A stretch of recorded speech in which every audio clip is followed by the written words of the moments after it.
All right, what's up, my CRX people? So here I am holding the upper door trims, which go up here, and a lot of you will have yours that are rusted, or some of the rubber stuff is peeling off. I just wanted to show you what it's gonna look like before I start painting this black with some trim black gloss black spray paint. You could do this, or you could do it's from a spray gun or whatever. It's probably gonna look nicer on a spray gun, but this is quick and easy for me. You could order this off of Amazon. I'll leave the link in the description down below. This will be sprayed on here. So what I did first was I used some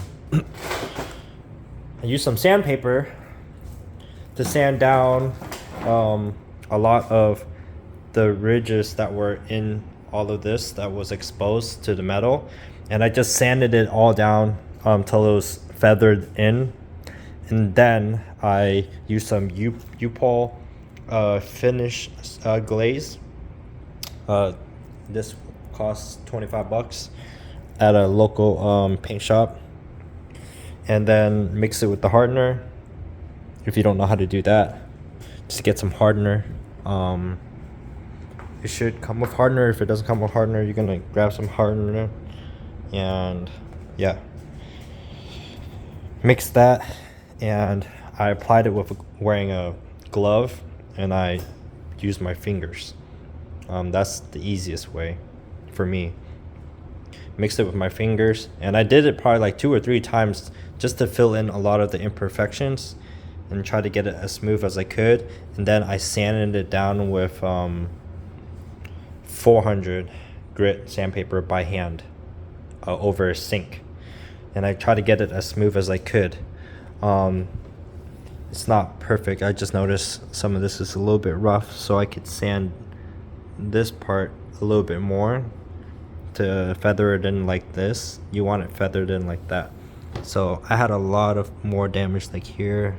Here I could probably sand a little bit more. I missed some spots right there, but I just wanted to show you real quick before I paint it. And then there's this bottom part of the door, which a lot of people are struggling to as well. So I'll show you what that will look like in a bit, when I am able to fix this one. This one is for this side of the door because it fits like that, and then it goes into the grooves. So as you can see, I have already cut part of mine with a blade. I kept this top part because it seemed like it was going to be kind of hard to create that hard rigid line custom, so I left it there, and I just thought that, you know, maybe it will be easier if I just sand down all of that rust so that it doesn't keep rusting. And then I'm gonna use a black vinyl wrap, and then I'll show you the results of that after this to see what that looks like.